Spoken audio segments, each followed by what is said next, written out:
This clip is brought to you by SaveWithConrad.com.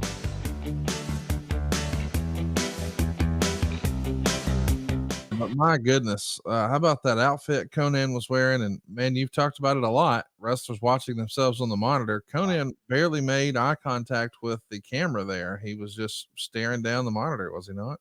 Yeah, just staring at the monitor is what he was doing, and that always bugged me. But God, Gene Okerlund was wonderful. Yes, he was. And of course, taking some shots over across the bow to the WWF, the New York office. And then again, how will we ever forget? We will never forget 1-900-909-9900. Yeah. That number is just in our brains, right? Yes, it is ingrained permanently. Yes. Speaking of also other things that are ingrained, how roll tide is Kimberly here? Oh man, Kimberly was a 10, an absolute 10. Probably still is wherever she. Probably so. And I do understand that, and I may be wrong. You may know more than I understand her and Dallas, even though they're no longer married, are still very good friends. Very good friends. I actually saw them together years ago. Right. When he had been remarried, and I believe she was too. They were still hanging out WrestleMania weekend. Right. With their spouses and the whole deal. So yeah, still great friends all this time later. And man, that's nice when you can hear that people can still do that. And I hate when people are, torn apart and no longer friendly. And yeah, that's terrible. Yeah, you can at least be friends. Come on. Especially if you have children, which they did not have, but still it's not good for anything. You just try to, put it all behind you. I mean, don't be like me and hold grudges for the rest of your life. Yeah, nobody wants to be like Tony Schiavone. And there you go, $6 million on the line. Oh. It says there's 6,600,000. There's Linda Hogan. Wow, how about Linda Hogan? They didn't even give her front row. They put her in the second row. Well, there you go.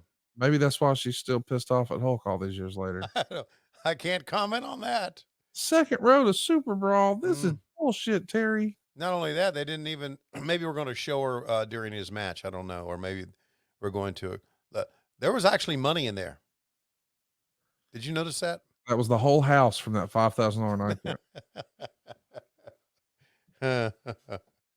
So this match is something we've seen about 182 times on pay-per-view. It's Johnny B. Bad and Diamond Dallas Page for $6.6 million and the WCW television title. Unbelievably, they go 14 minutes and 59 seconds. DDP here had yet to really dial it in. He's going to become a mega star in about 11 months. But boy, he's still perfecting his in-ring craft and just his persona. This jacket looks like something Lois would wear down to the Walmart. Lois doesn't leave the house anymore, so I wouldn't know. Lois, I bought Lois a car. The car is 3 years old now. 18, 19, 20. Yeah. 3 years old, over 3 years old. So you bought it 3 years ago for her? 3 years ago, new. Okay. And she still doesn't have 10,000 miles on it. So she's had it to drive for 3 years, and she has less than 10,000 miles on it. Yeah. Wow. So she doesn't go anywhere. So she wouldn't. But I would love to see her in a coat like that at Walmart. Does she go to church? No, she does not. Doesn't go anywhere. Her doctor visits are all virtual, right? So when's the last time you reckon she left the house? I'm being serious. The last time she left the house was Christmas. That was the last time she left the house. So as you and I are recording, it was a month ago. Yeah. So she has not been outside of the home or off your property in 30 days. Right. Yeah, are y'all getting her like fixed up with a bubble or? We probably should. She doesn't go anywhere. Man, that would be cool if we could get Lois a bubble. Wouldn't that be cool? Dude, I would love that. Could we get like a microphone inside the bubble? I'm sure we could not. Well, there's no camera. She didn't want Tony. They can't see me in the bubble. But people always talk about, as wrestling fans, are you in the bubble? Lois would actually be in the bubble. Be in the bubble, right? I love it. Yeah, she goes nowhere. So, but that's okay. She is the. With that in mind, you're going to come watch the Super Bowl with us. Just FaceTime her in her bubble. No, I don't even FaceTime her. I just call her, text her. I know what she looks like. I don't need to FaceTime her. Oh, wow. Roll Tide. I Do you do understand. a lot of FaceTiming? No. Yeah, me neither. As a rule of thumb, if your wife is FaceTiming you, it's to keep you accountable for what you're doing. There you go. Now Yeah. we do FaceTime with the grandkids a lot. Well, that's different. You're Yeah. excited to see them. Right. You hadn't been waking up with their ass for 51 years. Exactly. But no, there's no FaceTiming going on here. So, as you and I are recording this, Uh-huh. we're still ahead of our St. Louis show, but as everyone's listening to this, the Royal Rumble's in the rearview mirror. So, Tony, what'd you think of St. Louis? Never liked the Cardinals that much. I haven't really been, I haven't disliked them. I know they got rid of my friend Mike Schilt as manager, so that disappointed me. They probably could use another football team. Never really had a basketball team with the exception of the Spirits of St. Louis and the old ABA. Probably could do well with a hockey team. Anything else? I meant hanging out with me and Jeff and Eric. Oh, yeah, it was great. Had a So, wonderful time backstage. I wanted to come on stage with you guys, but we had a little disagreement in the back off over money. So I decided not to make an appearance, just hang out and eat pizza in the back. just screw the fans. I get it. Well, no, I didn't want to screw the fans, but they need to. Obviously, had I walked out, they probably would have had to pay a little bit more money at the gate. So I didn't want to have to go and pass the hat again. When did you become such a big star? Do you remember? I've never been a big star. You fucking lily. Whoa, look at that. Nicely done. Why are you cussing me? I don't understand where all this anger comes from. I guess it comes from just being an old man all these years. Once you get old, it's like flabbity flea. I'm old. Let's get you mad here. Okay. No, let's not. The announcing, even though Dusty Rhodes was part of the trio, wasn't bad. Part of the reason was they didn't have any progressive style matches to call, with mainly bad matches or old style good matches. They had no problems. Bobby Heenan kept doing the same comedy routine over and over to the point where it started out funny but got really old. Mm. Did you ever think some of Bobby Heenan's stuff here in WCW got old? I thought it was repetitive at times, but it never got old on me. It always entertained me. Let's talk about some folks who were at the show. This jumped off the page to me. All right. Pat Patterson and Louis Dondero, his life partner, were at the show. Who? Do you remember seeing Pat Patterson here? No. Pat Isn't that would not. amazing? Pat at a WCW show? Pat would have never come backstage, even if he's here. Other numerous Tampa area wrestlers were here. Mike Graham, Brian Blair, Bushwhackers, Warlord, Johnny Ace, Al Green, and also at the meeting was AAA President Antonio Pena, who had a meeting with Bischoff over the weekend about the two companies working together. Remember running into any of these guys? Did the Bushwhackers come lick your head or something like that? No, they did not. Would And again, Conrad, listen, this was a long time ago. I don't remember half these matches, much less who was backstage. Right. So, did you ever have the Bushwhackers lick your head? No, I did not. Are you jealous that you never did? No. I wonder if in this era, if licking heads would have been really taboo. No, I think it was fine. They were still licking heads here. No, I'm talking about now in 2022. Oh, I don't think you can lick heads now. Yeah, because of COVID. Especially children's heads. They should have never been licking kids' heads in hindsight. Yeah. But it was kind of like a badge of honor, right? Yeah, listen, I never really was a Bushwhacker fan, but Cassio Kid, they were his favorite tag team. And when he told me that, it made me wonder, like, how and why are we friends? He loved the Bushwhackers, huh? Man, when we were watching the GCW pay-per-view a couple of weeks back, and when the Briscoes came out, he said, man, they're like a cool Bushwhackers. And I said, hey, man, if you just want to go ahead and beat the traffic, just, cut out of here now, that'd be good. The Briscoes were the Bush. Like, if they heard that, Jay and Mark would come beat the fuck out of him. I don't know about that. Bushwhackers were a hell of a team. And listen, They may be more of like the old sheep herders, right? Because the sheep herders and the bushwhackers, although were the same team, were much different. Yeah, no, that's what Yeah. I'm saying. Like the Bushwhackers were a comedy act. That's right. I want to mention, as we said, these guys go 14:59. Meltzer liked it. He said it was their typical good match with lots of good near falls and a good build. From a wrestling standpoint, this blew away everything else on the show. Oh, Bad reversed Page's attempt at a tombstone pile driver and delivered one of his own for the win. 3.25 stars. That tells you where DDP is and where Mark Miro is. I mean, these guys once upon a time were not beloved in the newsletter. But for Dave to just throw those heaping compliments on, it shows you how hard they've been working. And I'm glad to see it that all these years later we can really appreciate the work and effort that went in, because once upon a time they were not exactly the sharpest knife in the drawer, as we like to say. yeah. Do you think that Meltzer's any show that Hogan is on, He's going to Meltzer's shit on it. yeah, he's going to shit on the show itself overall, but he's going to elevate any other match compared to all the other matches are going to look great because he hates Hogan so much. There has to be something more to the Dave Meltzer Hulk Hogan relationship than Meltzer not liking to watch him wrestle. Let's talk about a company meeting here. I'm not sure if you were at these Universal tapings on February 7th, but it's written here that Bischoff had a company meeting with all the wrestlers prior to those tapings. And Meltzer would say Bischoff ran down Vince McMahon, telling the wrestlers that for the first time they were kicking the WWF's ass. And for the first time ever, the company made a profit. He admitted the profit was small, but at least it wasn't a loss. He talked about moving the company headquarters from Atlanta to Orlando, hinting it could be done in 6 to 8 months down the line. But when the wrestlers asked, he said not to start looking for new homes yet for the guys that live in Atlanta.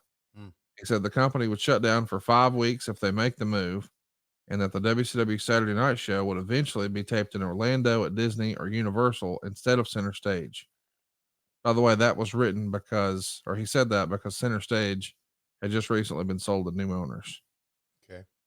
He also said they were working on getting medical insurance through AETNA, and then most, but not all, the contracted wrestlers and several wrestlers who were all considered being put under contract, like Brad Armstrong and Pat Tanaka, were all drug tested here. Okay. And Meltzer would say he believes this is a precautionary measure, since the belief was that Titan is going to start bringing up that WCW doesn't do drug testing. Yeah. So it's an interesting little speech here. And Bischoff is going to admit that they're way behind the WWF when it comes to merchandising, but it's an area they're going to work on in 96. And the reports that Meltzer got said it was unanimously positive. Do you remember this sort of rah-rah speech from Bischoff? I remember a lot of speeches from Bischoff, and a lot of them be rah-rah speeches. I do remember this speech, but I don't remember, to be honest with you. I do not look at Pedro. Wow. But I don't remember him bringing up Orlando. Man, if he would have brought up Orlando, that would have resonated with me big time, because I would not have wanted to move my family to Orlando. So you would have went back and lived in Connecticut? No, I would not have wanted to. I didn't say I wouldn't have.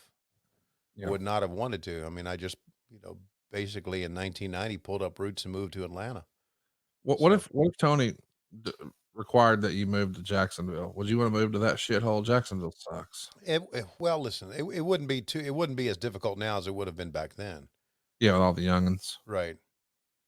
So yeah, I mean, if you had to take all the kids, I mean, some of them would have been bullied, others stabbed. You could have had a kid burned alive, going to those Jacksonville schools. Wow, you're like, you're really hating on Jacksonville. Well, it sucks. Really? Yeah, listen, I'm not going to say this on JR show, but the Jacksonville beaches suck. Nobody vacations in Jacksonville. A lot of people vacation in Jacksonville, Conrad. No, not unless, I mean, maybe they take EBT down there. I don't know, but Oh, nobody's like, boy, anywhere I could go in Florida, I'm going to fucking Jacksonville. It would be like my 38th choice. Okay. I would go to Jacksonville for football. I actually like watching games there. Okay. Years ago, I actually saw I saw Florida State and Alabama play there. It's the first time I was in that stadium. Yeah. And I've been down there a bunch for work. Like if you're going to live on the bay in Jacksonville, I think it's awesome. Like if you were going to like have a house on the bay in Jacksonville, okay, count me in. That's really, really cool. But damnation, I'm going to have to vacation on a Jacksonville beach. Like you got a cool golf course down there. Mm-hmm. Sawgrass or whatever. Like there's some cool stuff in Jacksonville. A little bit south of there, like between Jacksonville and St. Augustine, pretty cool places. Listen, this is me busting balls on the show. I do it every week. I don't know why you're getting hot about. I call some of your kids jobbers, and you're fine with it. But then I say a bad word about Jacksonville, and you're like, "You gotta do it." I didn't react that way at all. I just was. You just said Jacksonville sucks, and I was saying, "Wow, that's pretty harsh." All the time about your home, Craigsville, West Virginia. It is Craigsville, Virginia. Now I am getting hot if you don't stop that bullshit. Hey, let's talk about February 5th. Sherry Martell was fired. Meltzer would say on the live Nitro, she was scheduled to do an angle where she was going to destroy Rob Parker's car with a baseball bat or sledgehammer, but she was in no condition to do so. She's been on thin ice since missing her plane for the Japanese shows in November, and there appears to be some concern she might file suit against the company. What do you remember about hearing that the lady who used to call you Mrs. S, Mr. S, was no longer here? I think we all expected it. We all knew that she was having personal problems, and I think it was no surprise that she finally got the axe. I think many of us were, and I know, speaking for myself, I think many of us were sad because, I mean, we liked her. Heenan was always like rolled his eyes about her, was scared of her. Like, you know, she's like out of control, and she comes over towards us at ringside. You never know what she's going to do. And I think I had a lot more in my heart for her than Heenan did. And Heenan, of course, worked with her in the WWF all those years. But I felt sorry for her, felt sad, and still do. I feel sorry about her life because I know she had a lot of personal problems, and she passed away young. Do you remember how old she was when she passed away? Do you have that at your fingertips? Look it up. I got Google and shit like that. I know you do. Unfortunately, she passed away when she was only 49 years old. Yeah, exactly. Way too young. Yeah, and let's, God, I mean, if you take a look at managers and female wrestlers, she was one of the best. She was one of the best managers. She was so, and of course, probably a lot of times she was coked out, but she was so active at ringside and so into the matches. She was better than anybody else when she was on her game, wasn't she? Did you just say coked out? Yeah. When was the last time you got all coked out, Tony? I've never had Coke. Oh, glad you brought that up. Oh, really? Yes. Got a good Coke story. Here we go. I have a good Coca-Cola story. Oh, that's weak. And I go into the store the other day, one of the stores that I frequent, and guess what's on the shelf? Surge. No.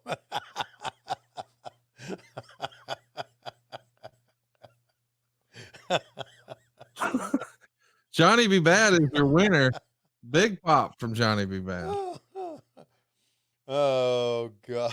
Why did that get you? I don't know. Because Surge was our drink of choice back then, right?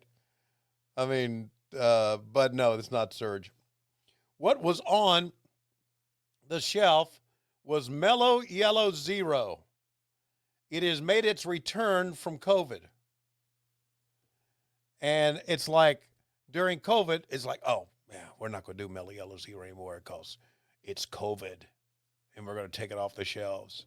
And it came back, and I looked at it, and I sent a text to Lois. I said, guess what? And I showed a picture. I said, guess what's back? Mellow Yellow Zero. And then I said, but Coca-Cola can kiss my ass. I've moved on.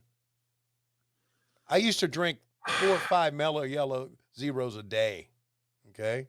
I would not drink it now if you gave me a truckload. They can keep it.